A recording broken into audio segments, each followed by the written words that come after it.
International folk tale and story competition में अपनी कहानियाँ भेजने के लिए आप सभी का धन्यवाद, अभिनंदन।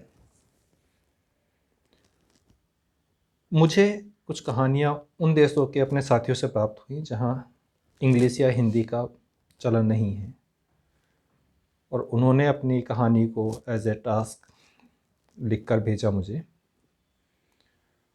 सॉरी फ्रेंड्स, उन लिखी हुई कहानियों को हम इस समय यूज़ नहीं कर पाए।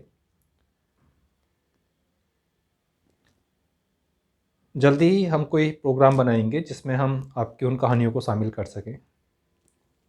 आपका उन कहानियों को भेजने के लिए बहुत बहुत धन्यवाद। हिंदुस्तान में अगर बात हो कहानी की और पंचतंत्र का जिक्र ना हो तो बात कुछ अधूरी सी रह जाती है।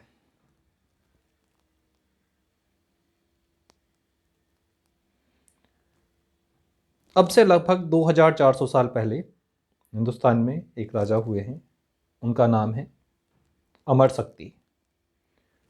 उनके 3 राजकुमार थे, बहुत ही जिद्दी, निकम्मे and not too willing to learn anything. राजा बहुत परेशान था कि आखिर उनमें से ही किसी को एटलीस्ट कम से कम एक तो इस लायक बने, शिक्षित हो कि वो आगे चल के उसके राज्य को संभाल सके। उन राजकुमारों को अपने राजकुमार होने का एहसास था, और जब आपको एहसास हो अपने पद का, अपनी ताकत का, तो आपके लिए सीखना थोड़ा सा मुश्किल हो जाता है और टीचर को सिखाना और भी ज़्यादा मुश्किल। तो इस माहौल में जब वो टीचर के कोई सुनते नहीं थे या उन्हें अधिकार था टीचर को ही सजा देने का, समहाउ एंड अदर, तो कोई टीचर भी उन्हें पढ़ाने के लिए तैयार नहीं था। तो उस समय एक शिक्षक फेमस थे उनके राज्य में। तो अपने मंत्रीजनों की सलाह पर उन्होंने उन शिक्षक से, आचार्य विष्णु शर्मा से मुलाकात की और उनसे अनुरोध किया कि आप मेरे इन तीनों पुत्रों को कुछ शिक्षित करें, उन्हें यथायोग्य बनाएं कि वो आगे चल के राजकाज में अपनी भागीदारी कर सकें और राजकाज संभाल सकें। अगर आप ऐसा कर सके तो मैं आपको 100 गांव, 100 नगर आपको देने का वादा करता हूँ। टॉम्पटिंग ऑफर।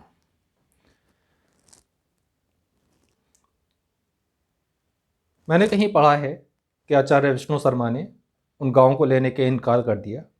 उन्होंने कहा कि भाई मुझे कुछ भी अतिरिक्त पारितोषिक लेने की ज़रूरत नहीं, लेकिन फिर भी मैं इन बच्चों को, इन राजकुमारों को शिक्षित करूँगा। तो उन्होंने सबसे पहले उन राजकुमारों की रुचि का अध्ययन किया। उन्होंने देखा कि ये क्या चाहते हैं, किस में इनका मन लगता है, क्या चीज़, क्या विषय इनके लिए रुचिकर है। और ये बहुत ही हैरानी की बात है कि हर बुरे से बुरे शख्स में, हर निकम्मे से निकम्मे शख्स में कोई ना कोई क्वालिटी होती है जिसे सूत्र बनाकर उनको मार्गदर्शित किया जा सकता है, उन्हें आगे बढ़ने का रास्ता दिखाया जा सकता है, उन्हें शिक्षित किया जा सकता है। तो इन राजकुमारों में भी एक खूबी थी। वो खूबी थी कि उन्हें कहानियाँ सुनना बहुत पसंद था, और आचार्य विष्णु शर्मा को एक सूत्र मिल गया। उन्होंने इन राजकुमारों को शिक्षित करने के लिए बहुत सी कहानियाँ रची और उन्हें सुनाई।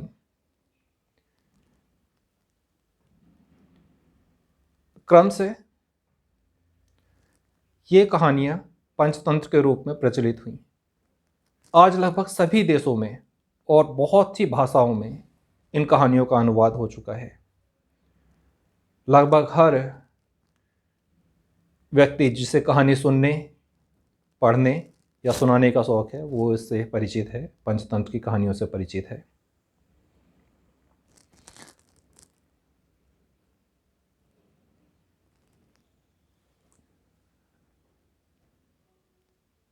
इन कहानियों का एक अलग रूप में हिंदी और इंग्लिश दोनों ही वर्जन में मैं जल्दी ही आपके सामने लेके आने का प्रयास करूंगा।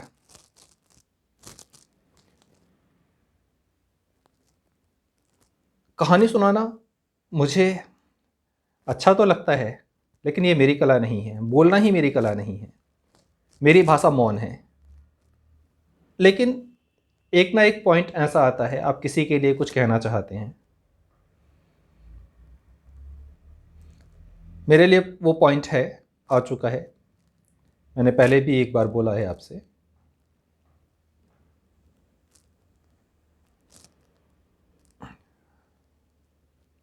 हो सकता है मैं आपको बोर कर रहा हूँ, हो सकता है ये कहानियाँ आपको पसंद ना आए, हो सकता है मेरा अंदाज़े बयां आपको अच्छा ना लगे, but I am really very sorry my dear friends.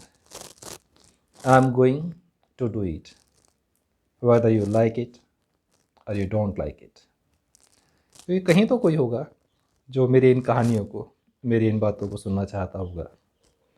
वो क्या कहते हैं, मेरे लिए भी क्या कोई उदास व बेकरार है। तो उन्हीं उदास आँखों पे और होठों पे मुस्कुराहट लाने के लिए मैं ये कहानियाँ सुनाऊँगा। हो सकता है वो उसे समझ में ना आए, हो सकता है पसंद ना आए, लेकिन मेरा प्रयास जारी रहेगा। ये इसलिए भी जारी रहेगा कि आने वाले टाइम में मैं देख रहा हूँ कि कहानी सुनने और सुनाने की दोनों ही कला ख़त्म होती जा रही है। ना लोग कहानी सुनना चाहते हैं और ना ही कोई कहानी अब सुनाना चाहता है। ऑफ कोर्स आपके इस यूट्यूब चैनल्स पे, इंटरनेट पे हज़ारों लाखों कहानियाँ भरी पड़ी हुई हैं।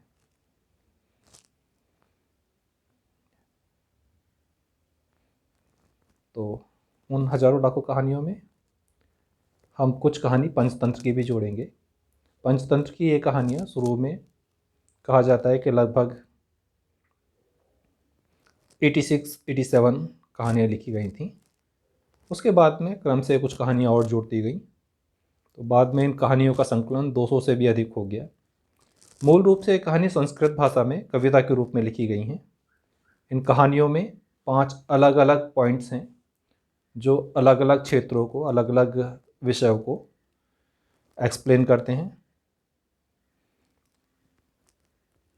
Once again, thank you so much for the participating in this competition. Entries are stopped. We cannot entertain more entries. लेकिन आप अपनी स्टोरीज़ वीडियो का प्रमोशन 31 तारीख तक कर सकते हैं, 30 तारीख तक कर सकते हैं। 31 दिसंबर को हम रिजल्ट डिक्लेयर करेंगे। तब तक के लिए nice to talk to you. Thank you.